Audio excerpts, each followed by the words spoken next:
hope you can hear me right now. This is Mr. Bob Bourgault, aka Mr. B.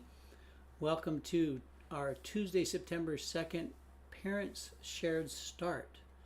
And we're just a couple minutes out of starting, but if by chance you're online and you can hear me right now, would you do me a favor and put a message in the chat that says you can hear me, just to confirm? I think we're all set today, but just want to double check.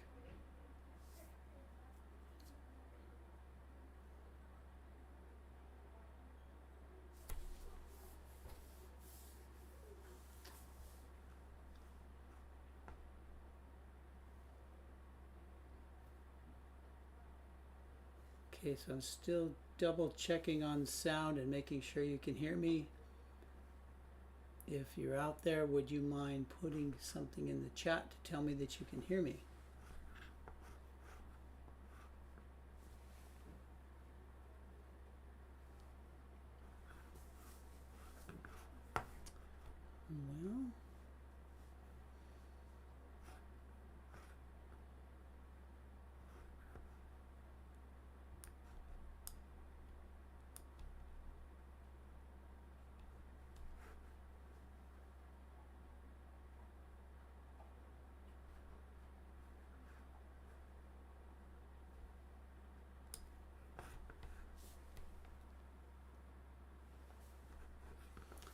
Well, all right, well, it is 8:30 Tuesday morning, September 2nd, and we are about to start our second Parents Shared Start. So welcome to you, glad you're here. Hopefully you were able to watch the video from last week, but we're going to do this every Tuesday morning for parents. Kids right now are all, as we speak, in the gym, in the multi-purpose room, enjoying the shared start for the school. And it's only fair that parents get to hear some of the same messages. So we're going to do this for you every Tuesday morning on this live streaming channel. You are welcome to join us and to chat or comment. I would appreciate actually getting some comments. Thank you, Ashley, for giving me the thumbs up. Now I know that my audio is working. It always makes me wonder. I'm not a production expert, and always wonder if everything's working properly. So it looks like it is. So let's get started with our Tuesday morning shared start.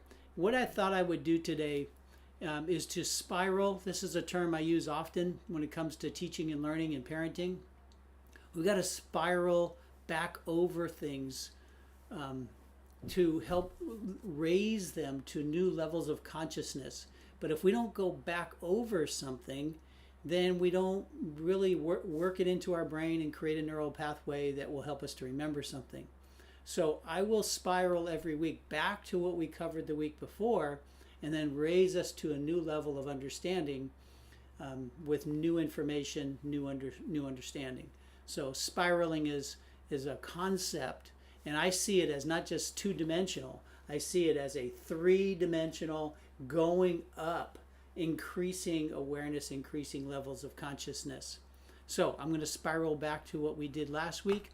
And when I started the production, I just basically started the way the kids start, and that is with our flag salute. So let me get to that slide. And the kids see this every morning. They see us start with our flag salute, and different classes might lead the flag salute, but it's something that is very much a part of our shared start.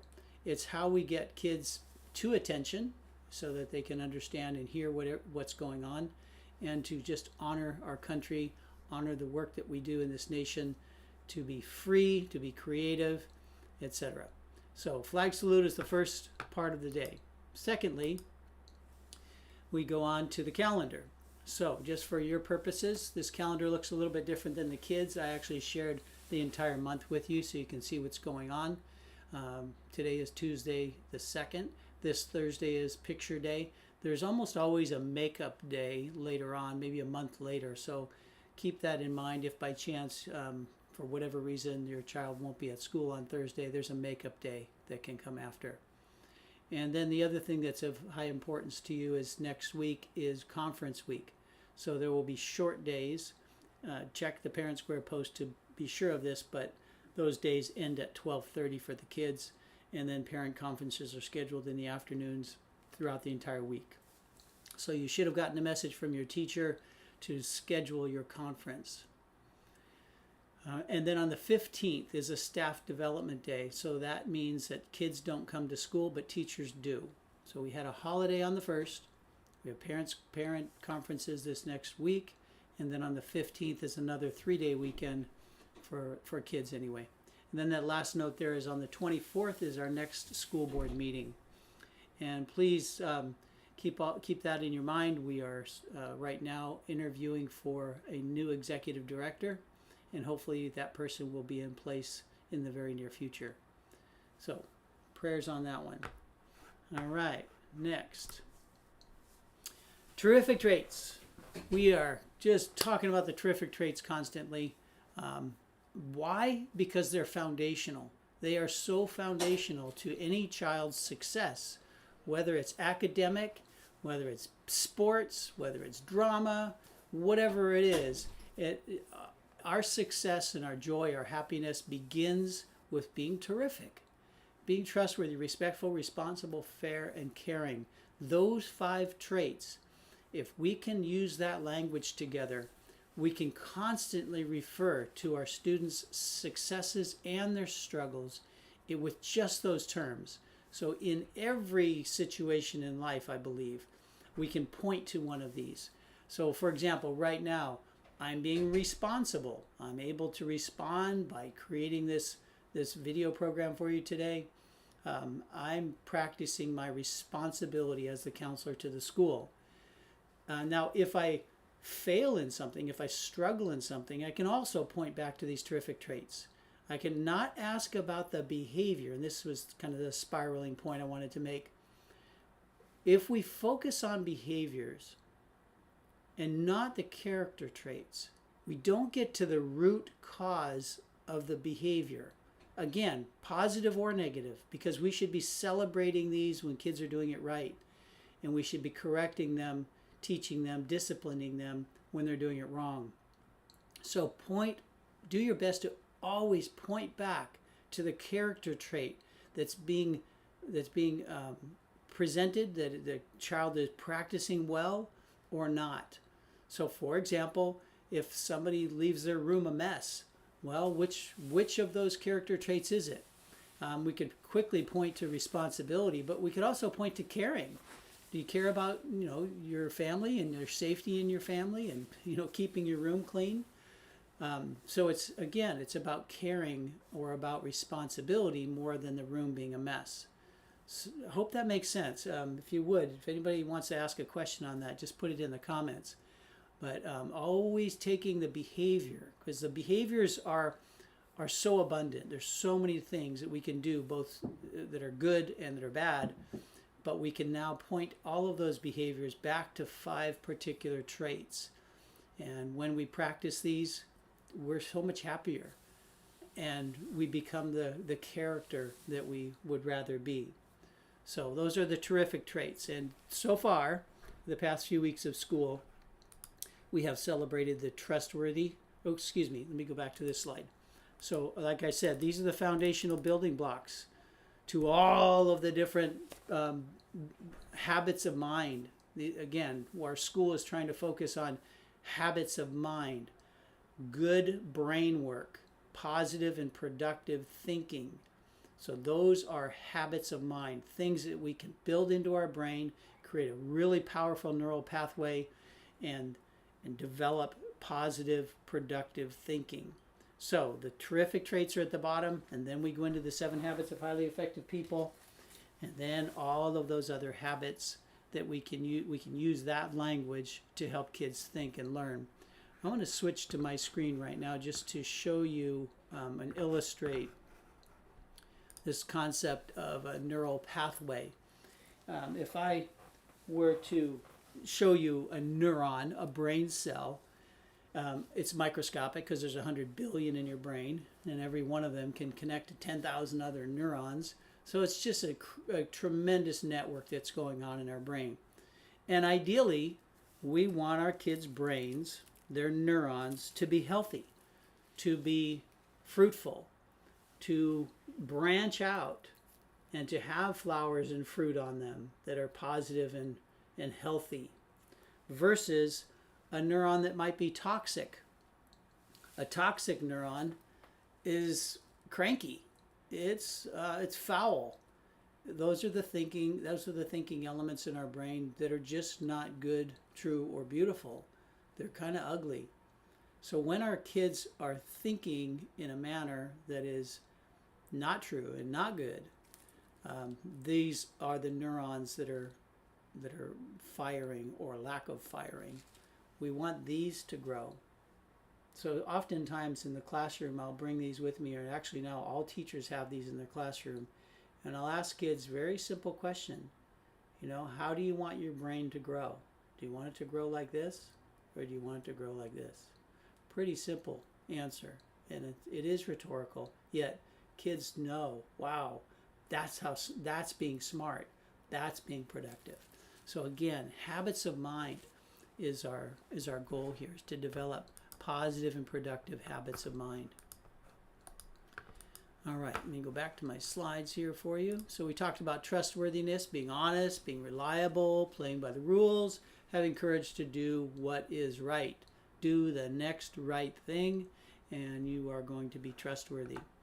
The next term is respect, and we looked at that last week with the kids. Treating others the way you want to be treated. And we focused their effort to use someone's name. So instead of saying hey or you or dude or whatever they might use, to use someone's name, mom, dad, and us as parents saying our kids' names. It's a powerful tool. It's a powerful strategy to get someone's attention and to know that you're speaking to them with respect. You're speaking to them with genuine concern for who they are. Whether it's words that are going to be corrective or words that are going to be celebration. We're speaking to somebody with due regard, due respect for who they are. So trustworthy and respectfulness have been illustrated in Shared Start. Do your best to illustrate those at home. These are the other 5, and we have an entire system where every space in the school has expectations. This one's for arrivals and dismissals, but every space in the school has expectation on how you're to act trustworthy, respectful, responsible, fair, and caring in those spaces, whether you're in the bathroom, whether you're in the courtyard, whether you're in the classroom or out in the parking lot. There's a way to be terrific. All right, now we're going to start introducing the habits of the week, or excuse me, the 7 habits of highly effective people. And if you're familiar with that, it was the work done by Dr. Stephen Covey, in probably the 70s or 80s. It's been a long time. But that work that he did, the 7 habits of highly effective people, is world renowned. He also wrote a book called The 7 Habits of Highly Effective Families. I refer to that often as how we might use these habits to be healthier, happier, more productive families. So habit number 1 is to be proactive. Is to be proactive. And being proactive, let me show you the sign that the kids are going to learn. So in the Shared Start this morning, the kids are learning the be proactive sign, hand signal, which is the letter B. That's the letter B in sign language. And then it's like a fist pump here. I'm going to be proactive. And the more I think about that habit and the more I look at the world around me, people who are proactive, who don't let things just fall by the wayside, are usually our most happy and our most successful friends and family. They're people who get things done, they step up, they serve people well, they're proactive. They're not reactive. They don't get defensive immediately. They stop and they think, all right, what might I do? Instead of retreating to myself, I'm going to be proactive in the world around me. I'm not going to just cave into my feelings. I'm going to reach out and use how I feel, use how I think to get something done, to be proactive. There's a great lesson I'll probably come back to on circle of control, that I control a certain amount of space in my life and then I influence everything else. But when I face life with courage and I try to influence life, my circle of control gets bigger. I have more control over my life. I'm not a dependent, I become more independent. So this concept of being proactive versus reactive allows our kids to think with courage, to think with integrity, to say, I'm going to do the next right thing, I'm going to be proactive, and that's going to make my life happier, easier, more successful. Hope that all made sense to you, but that's a huge one, and that's why it's habit number one. It is absolutely habit number one. Be proactive, and our lives will be transformed in areas that we want them to be transformed in. Whether it's our heart, our family and our friends, our mind, what we're studying or a profession, our body, our sleep, diet, and exercise, or our hobbies, or our soul, our spiritual life, and our musical life. Those areas, when we're proactive in any one of those areas, actually it bleeds to the other ones too. So being proactive in any one element of your life. I know when I exercise more, the rest of my life gets better. When I eat well, the rest of my life is better. When I pray more, the rest of my life is better. So to be proactive, heart, mind, body, or soul, is going to help your whole being be happier and healthier.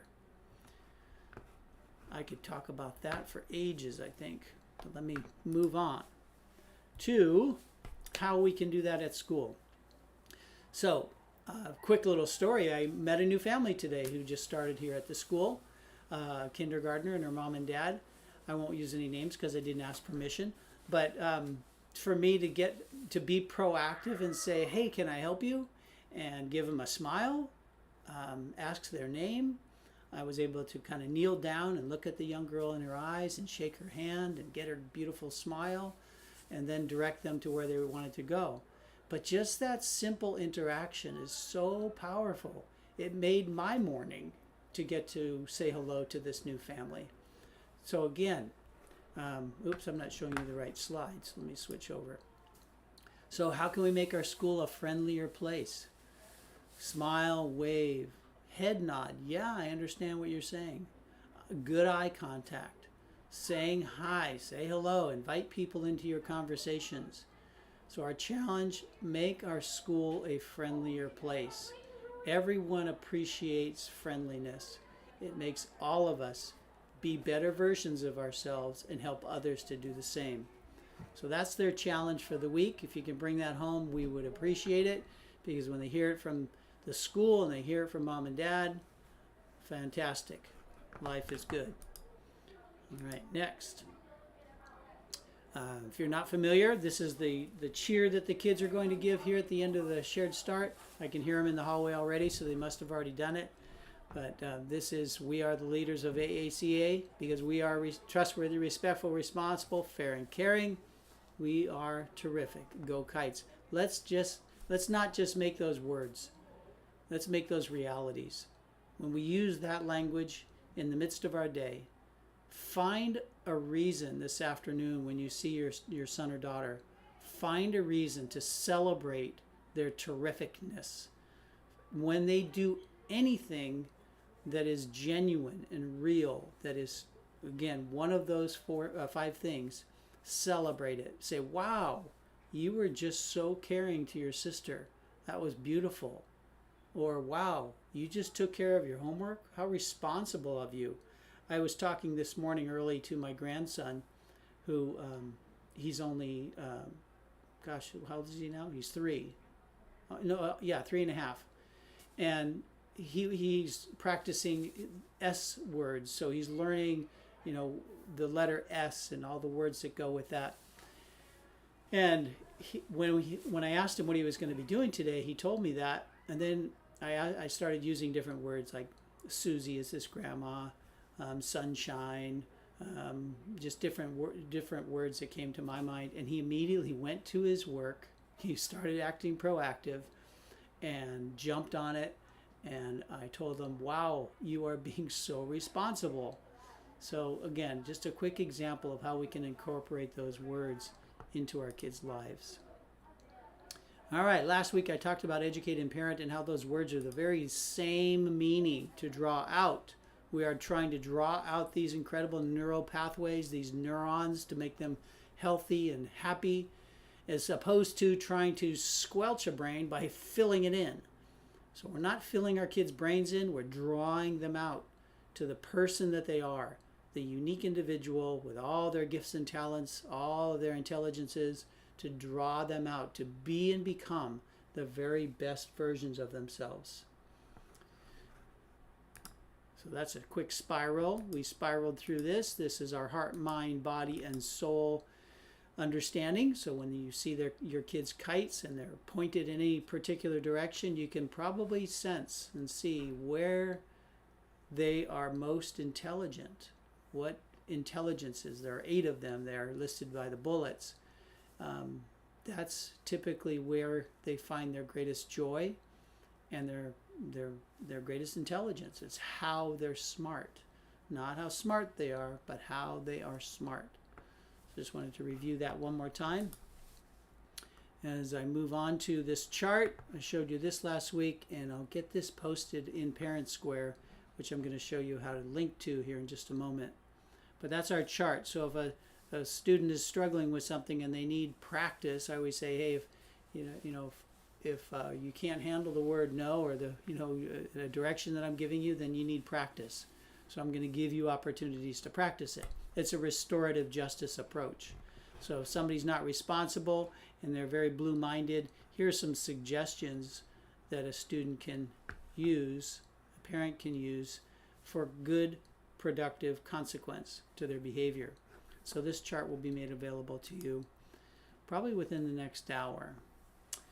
All right, and then finally here, any comments or questions? I appreciate anybody providing comments and questions so that I can make this morning shared start for parents valuable and productive to you, to help you start your week. Now, why are we starting on Tuesday? It's because Mr. B doesn't work on Monday. As most of you know, I'm mostly retired, and I come into the school on Tuesday, Wednesday, and Thursday, part of the day. So probably would be ideal if this were on Monday, but that's actually my weekend day. So we'll do this every Tuesday morning. But now let me jump over to Parent Square and show you how to link into these videos. So these videos are all saved in Parent Square, and under the Explore menu there is a link to photos, videos, and files, and there's links. So go to links, that's the one we want, and you'll see Growing Great Families resources and videos. But the live stream videos that we are working on right now every Tuesday will show up here. As well, the resources that I was just speaking to are going to take you to a Google Drive that has all kinds of resources, all kinds of files that you might want to print out, and some of the basic lessons that I teach in our Shared Start program. So that's your quick reference to Parent Square. And again, you're going to find that menu that says Explore. Open that menu and go to links, and you'll see where all of these videos are stored. Hope that's all helpful. Hope you have a fantastic day, a beautiful sunny day today, but hopefully not as hot as it's been. Looks like we get to see some cooler weather. It makes for a nice start of the school year. I always look forward to the start of the school year for 2 main reasons. The first one is I love the fall weather. I'd much rather figure out a way to get warm than a way to get cool. So I really enjoy the fall. And number 2, it's college football season, and I love college football. So anyway, hope all is well. Thank you for joining us today, and we'll see you next time. Take care.